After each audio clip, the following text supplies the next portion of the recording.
Kwingineko, serikali imetoa makataa ya siku 5 kwa watu wanaodai kumiliki ardhi ya msitu katika maeneo ya Makunga, Exmith, Rest, Tildet, misitu ya Triangle na shamba la shirika la ustawishaji kilimo nchini ADC la Japata, County Trans Nzoia kuondoka mara moja.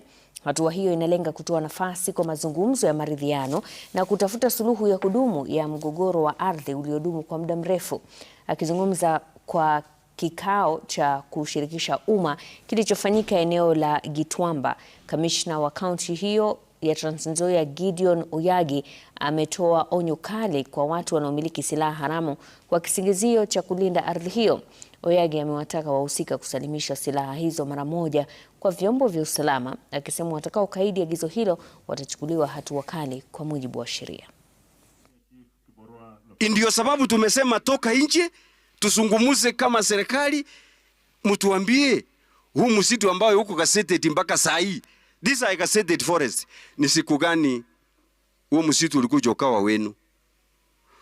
Tunataka tuongee tukiwa nje ili wananchi wasipigane wakiwa pale.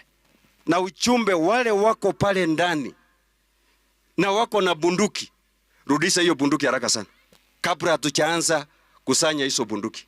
Kama shirika la Kenya Forest tusaidiana na nyinyi na serikali kwa jumla kuchunga zile areas zimeambiwa ni msitu. Kwa hivyo mtanipatia heshima mzuri sana kama mtafuata mwelekeo wa serikali kama vile tumeelekezwa na county commissioner wetu. Hawa wazee Spring Council, mkiwa na nyumba zote za jamii ya Sabot, muende huko msituni muongelesha watoto wetu waache mambo ambao wanafanya. Ni kweli ama si kweli? Kwa sababu huyu county commissioner ni mzuri sana na timu yake ya security.